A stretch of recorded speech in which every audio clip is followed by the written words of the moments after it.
వ్యతిరేకంగా ఏఐసిసి ఇచ్చిన పిలుపు మేరకు ఆ రోజులలో ఉత్తమ్ కుమార్ రెడ్డి గారు పిసిసి అధ్యక్షుడుగా, అదేవిధంగా రేవంత్ రెడ్డి, అందరం వాళ్ళు రవి మొదలు పెడితే అందరం కూడా ఇంట్లో ఆల్మోస్ట్ ఆల్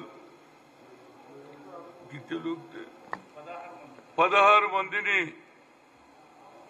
ఆనాడు మేము ఉద్యమంలో పాల్గొన్నాం. సైఫాబాద్ పోలీస్ స్టేషన్లో మా కేసు రిజిస్టర్ జరిగింది. దీనికి కేంద్ర ప్రభుత్వం చేస్తున్నటువంటి ప్రజల వ్యతిరేక విధానాలను ప్రజలకు చెప్పాలని ఏఐసిసి ఇచ్చిన పిలుపు మేరకు ఆనాడు ఉత్తమ్ కుమార్ రెడ్డి గారు ప్రోగ్రాం ఇస్తే అందులో నేను కూడా పాల్గొన్నా. మొత్తం 16 మంది మీద కేసు పెట్టారు. ఇప్పటికీ కేసులు నడుస్తూనే ఉన్నాయి. ఇవాళ నేను పోయి ఇలా 10వ తేదీన డేట్ ఉంటే పోయి 2 షూరిటీలకు 15,000 ఇచ్చి 30,000 కట్టి రావడం జరిగింది. ఇందులో అందరూ ఉన్నారు. నేను ఈ ఛార్జ్ షీట్లో 16 మంది నాయకులందరూ కోట్ల చుట్టూ తిరుగుతున్నాం. అదే కాకుండా గతంలో కేసీఆర్ ప్రభుత్వం జై భీమ్ కార్యకర్తలు పంచగుట్టలో అక్కడ స్థలం ఉన్నది, ట్రాఫిక్ ప్రాబ్లం లేదని జై భీమ్ కార్యకర్తలు అంబేద్కర్ మీద అభిమానంతో అంబేద్కర్ స్టాచ్యూ పెడితే దాన్ని కూడా ఒక రోజు ముందు 14 ఏప్రిల్ ఆయన జన్మదినం ఉంటే ఏది 13 పొద్దున కూలగొట్టారు. అది పేపర్లో చూసి నేను పోయి ధర్నా చేశా. ఆ తర్వాత మళ్ళా మీరు పెడతారంటే పెట్టమంటే దానికి నేను కొత్త విగ్రహం తెస్తే దాన్ని కూడా జూలై 18కు తెస్తే దాన్ని కూడా తీసుకుపోయి పోలీస్ స్టేషన్లో పెట్టి 18 మంది మీద కేసులు పెట్టారు. ఒక్కొక్కరికి 20,000 షూరిటీ ఇవ్వడం జరిగింది. ఆ కేసు నడుస్తూనే ఉన్నది. ఇంకోటి ఏదైతే ముఖ్యమంత్రి కేసీఆర్ గారు ఆ రోజులో ఉస్మానియా హాస్పిటల్ మంచి తీర్చిదిద్దుతా వెనుక కూడా కడతా పాత బిల్డింగ్ అయిందని చెప్తే అది ఏం చేస్తున్నారని చూడడానికి నేను అదేవిధంగా ఫిరోజ్ పోయాం. దాని మీద కూడా కేసు. ఇట్లా చెప్పుకోబోతుంటే ఎన్నో కేసులు నా మీదనే కాదురా బాబు, ప్రతి కార్యకర్త కూడా గ్రామాలలో బీఆర్ఎస్ వ్యతిరేకంగా పోరాడినరు. వాళ్ళ ఇంటి పంచాయతీ కాదు, వాళ్ళ సొంత పంచాయతీ కాదు, ప్రభుత్వ పార్టీ చేస్తున్నటువంటి కార్యక్రమాలకు కేంద్రం ఆనాడు ఉన్నటువంటి కేంద్రం కానీ రాష్ట్రంలో ఉన్నటువంటి కేసీఆర్ ప్రభుత్వం వ్యతిరేకంగా పోరాడినాం. ఎవడు కూడా తన ఇంటి గురించి కానీ తన పొలం గురించి కొట్లాడిన కేసులు కావి ఇవి. దీనికి మా మల్లికార్జున్ ఖర్గే చాలా క్లియర్ గా చెప్పాడు. గతంలో ఇలాంటి కేసులుంటే మా కర్ణాటకలో అన్ని తీసేసినామన్నారు. అందుగురించి మల్లికార్జున్ ఖర్గే క్లియర్ మీటింగ్ లో చెప్పాడు ఈ కేసులన్నీ ఎత్తేయాలని. దయచేసి ఇవి మర్డర్ కేసులు కావు, భూముల పంచాయతీ కాదు, కేవలం పార్టీ పరంగా ఆనాడు టీఆర్ఎస్ గవర్నమెంట్ చేసే తప్పుడు విధానాల మీద మేము ప్రజలకు చెప్పడానికి ధర్నాలు చేసాం తప్పితే మా ఇంటి గురించి చేయలే. ఏ కార్యకర్త కూడా ఇంటి గురించి చేయలే. దాన్ని ఇమీడియట్ గా ఈ కేసులను విత్డ్రా చేయాలి. ఏదైనా మర్డర్ కేసు ఉన్నది భూముల చేయకండి, కానీ ఇది పార్టీ పరంగా కొట్లాడినాం రా బాబు. పార్టీ ఇచ్చిన ఆదేశాలను పాటించినాం. హైకమాండ్ ఏం చెప్తే ఇక్కడ ఉత్తమ్ కుమార్ రెడ్డి గారు చేశారు. కనుక ఈ కేసులు ఎత్తేకపోతే ఎన్ని రోజులు ఈ జమానతులు ఇవ్వాలి? 2 జమానత్, ఒక్కొక్కరికి ఒక 2 దానికి జమానత్ ఇస్తే వాళ్ళు కూడా 15,000 ఐడెంటిటీ కార్డు పెట్టి వాళ్ళ కార్డు పెట్టి వాళ్ళు జామీన్ ఇస్తే నేను బయటకు వచ్చిన. నేను అనేది ఎన్ని రోజులు ఇది పంచాయతీ నాకు అర్థం కాదు. దీని మీద అన్ని తీసుకుంటున్నాడు మా ముఖ్యమంత్రి గారు. ఇచ్చిన వాగ్దానాలన్నీ పూర్తి చేయడానికి పూర్తిగా అదేవిధంగా 42% రిజర్వేషన్ కూడా చేసి తీరుతాడు. చేయడానికి పూర్తి ప్రయత్నం చేస్తుండు. రేపు లోకల్ బాడీ ఎన్నికల్లో 42% బడుగు బలైన వర్గాలకు వస్తుంది. దీని మీద నా ఉద్దేశంలో ముఖ్యమంత్రి గారు చొరవ తీసుకొని వాళ్ళ అడ్వకేట్ జనరల్కు చెప్పి కేసులు విత్డ్రా చేయకపోతే కార్యకర్తల అపోహలు వస్తున్నాయి. దాంతోపాటు ఒక రిక్వెస్ట్ ఉన్నది నాకు. నేను ముఖ్యమంత్రి గారికి కూడా పర్సనల్ గా చెప్పదలుచుకున్నా. రేపు జరగబోయే ఎన్నికల్లో సిటీలో ఏం చాలన్లురా బాబు, సైకిల్ మోటారోళ్ళు పట్టుకోవడం, చాలన్లు చేయడం. పిల్లలందరూ పరిశాన్ ఉన్నారు. యూత్ ముఖ్యంగా ఈ చాలన్ లేదని పిల్లలందరూ బాధపడి చెబుతున్నారు. ఏం సార్ అరే వచ్చే ఎన్నికల్లో రేపు లోకల్ బాడీ ఎన్నికలు, మున్సిపల్ ఎన్నికలు జరిగినప్పుడు ఈ యువకులే కదా ఓటేసేది. యువకులు వేస్తారు. స్కూటర్ మీద ఆడపిల్లలకు చాలన్లు, ఈ చాలన్లు తక్కువ చేయమని కోరుతున్నా. దీంతో పాటు ఈ కేసులని విత్డ్రా చేస్తే ప్రజలలో కార్యకర్తల్లో అభిమానం పెరుగుతుంది. మా పార్టీ వచ్చిన తర్వాత మా కేసులు ఎత్తేసిందని మళ్ళా ఉత్సాహంగా ఏదైనా సరే మా ప్రభుత్వం వచ్చింది, మాకు న్యాయం చేస్తుందని వాళ్ళు కూడా రేపు లోకల్ బాడీ ఎన్నికల్లో, పంచాయతీ నగరపాలికలో, అదేవిధంగా జిల్లా పరిషత్లో, అదేవిధంగా సిటీలో కూడా కార్పొరేట్ మెంబర్లు గెలవడానికి మంచి అవకాశం ఉంటుంది. కాబట్టి నేను ఒక సీనియర్ నాయకుడిగా, ఓబీసీ ఎంపీసీ కన్వీనర్ గా, మాజీ పిసిసి అధ్యక్షుడిగా నేను రిక్వెస్ట్ చేస్తున్నా. ఇది కావాల్సిందే. ఇవాళ కూడా మా ఎవరు జగ్గారెడ్డి మీటింగ్ పెట్టిండు సిటీది. ఆ మీటింగ్ లో కూడా ఈ మాట చెప్తా. ఎందుకంటే కార్యకర్తలు ఉంటేనే కదా ఓటర్లు వేసేది. ఓటర్లను తీసుకొచ్చేటోడు ఎవడు? మా కార్యకర్తలే.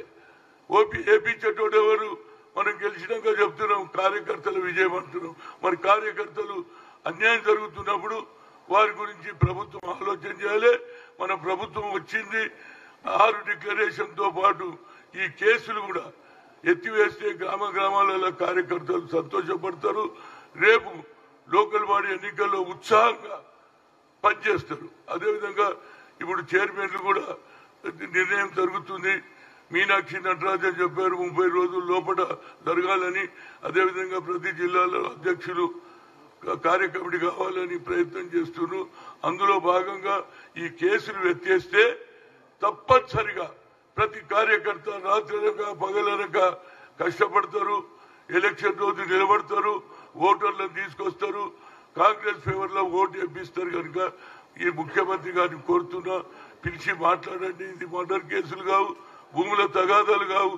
ఇది పార్టీ గురించి కేంద్ర కాంగ్రెస్ కమిటీ అధ్యక్షులు ఇచ్చిన ప్రకారంగా మా ఇక్కడ కూడా ఉత్తమ్ కుమార్ రెడ్డి, రేవంత్ అందరం కూడా మేము కూడా రోడ్ల మీదకి పోయినాం. దీన్ని ఎత్తేయాలని 3 ఏదైతే పార్లమెంట్ లో తానుకి, అదేవిధంగా పెట్రోల్ డీజిల్ ధరతో మేము చేశాం. కనుక ఇది ముఖ్యంగా ఏదైతే పోలీస్ స్టేషన్ ఉందో మన సైఫాబాద్ వాళ్ళు కేసు పెట్టిరు. నేను ఇవాళనే 30,000 జామీను ఇచ్చి బయటకు వచ్చిన. అదేవిధంగా ఎవడు పెడతాడు? మామేమంటే మా దగ్గర ఏదో పిసిసి ప్రెసిడెంట్ అయినా, ఎమ్మెల్యే అయినా, ఎంపీ అయినా పెడతాడు. పేదోడు ఎడికెళ్ళి చేస్తాడు రా భయ్. వాళ్ళు ఏమంటూ జామీన్ పెట్టాలంటున్నారు, ఇస్తారేమో తర్వాత. కానీ కేసు అయ్యే వరకు వాడు ఊర్లోకి వెళ్ళి రావాలి, నల్గొండ కోర్టుకు రావాలి, లేకుంటే మహబూబ్నగర్ కోర్టుకు రావాలంటే ఎంత కష్టం చెప్పాలి. ఈ కేసులన్నీ ఎత్తేస్తే కార్యకర్తలు ఉత్సాహంగా పనిచేస్తారు. జయంతి నటరాజన్ గారు ఇచ్చిన ఆలోచన బాగుంది. అదేవిధంగా మల్లికార్జున్ ఖర్గే గారి వారి ఎక్స్పీరియన్స్ చెప్పారు. మేము కర్ణాటకలో గతంలో పెట్టిన కేసులు అని మేము అన్ని ఎత్తేసినామని చెప్పిండ్రు.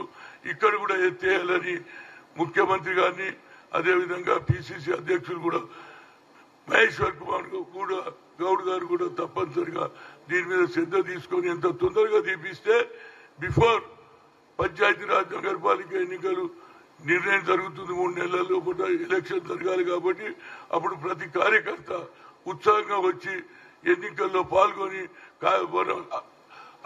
మనం సెలెక్ట్ చేసినటువంటి అభ్యర్థికి ఓటేసి గెలిపించడానికి వాళ్ళు కూడా శాయశక్తులు కృషి చేస్తారని ముఖ్యంగా మీడియా మిత్రులు కూడా దీనికి కొద్దిగా హైలైట్ చేయండి. ఎందుకంటే ఊర్లలో పిల్లలు ఫోన్ చేస్తున్నారు, ఏమన్నా ఎన్ని రోజులై కోట్ల చుట్టూ తిరగాలి, సర్కారు వచ్చి ఇన్ని రోజులైంది, మమ్మల్ని మర్చిపోయిందా మీరు, మేము కొట్లాడలేదా అని నిలదీస్తున్నారు ఫోన్లలో. అది నాకు కూడా అనుభవం వచ్చింది. నేను మొదటి నుంచి తిరుగుతూనే ఉన్నా. ఏది మన ఉస్మానియా హాస్పిటల్ కేసు కానీ, అంబేద్కర్ కేసు, ఇది కొత్త కేసు వచ్చింది. ఇట్లా 16 మంది ఉన్నారు. అందరు పోయి జామీన్ ఇచ్చి రావద్దు వస్తున్నారు. కానీ గ్రామాలలో పైసలు ఎవరి దగ్గర ఉన్నాయి? ఇవాళ 10 ఏళ్లలో బీఆర్ఎస్ దోచుకొని పోయిండ్రు. మా కార్యకర్త రోడ్ల మీద తిరుగుతున్నారు. రేవంత్ రెడ్డి గారు బస్ యాత్ర వెళ్తే సక్సెస్ చేశారు. బట్టి విక్రమార్క పీపుల్ మార్చ్ చేస్తే కూడా సక్సెస్ చేసిరా లేదా? కనుక నా కార్యకర్తలకు న్యాయం చేయమని కోరుతున్నా. తప్పనిసరిగా ఈ పని అయితే కార్యకర్తల ఉత్సాహం పెరుగుతుంది. ఎన్నికల్లో చురుకుగా పాల్గొని మన అభ్యర్థులను గెలిపిస్తారని కోరుతున్నా. Thank you.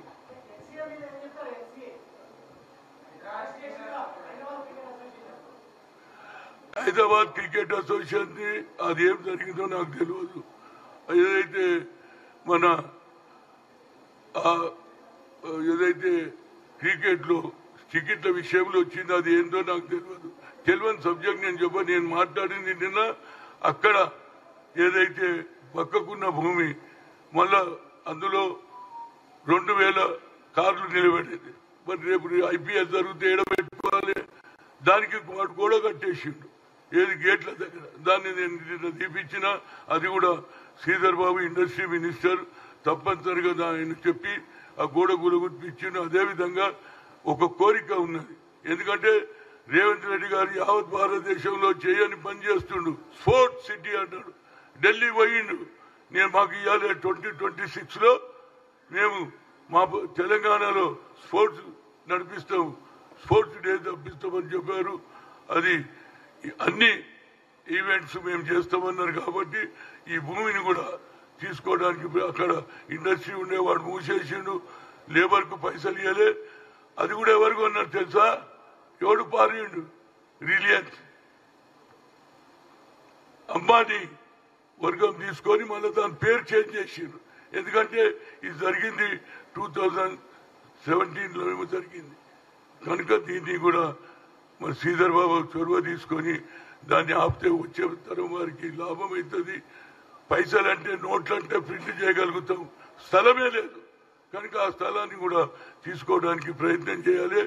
ఎవడే కానీ ఒక యాక్షన్ పెడితే పక్కకున్నాడు అడుగుతారు. పక్కకుండే హైదరాబాద్ ఎందుకు అడగలే అంటే ఇది పెద్ద గూడపుటాన్ని జరిగింది కేటీఆర్ ప్రభుత్వంలో. దీన్ని ఛేదించి అది కూడా స్పోర్ట్స్ కు ఉపయోగిస్తే బాగుంటుంది అనేది నా ఉద్దేశం. Thank you.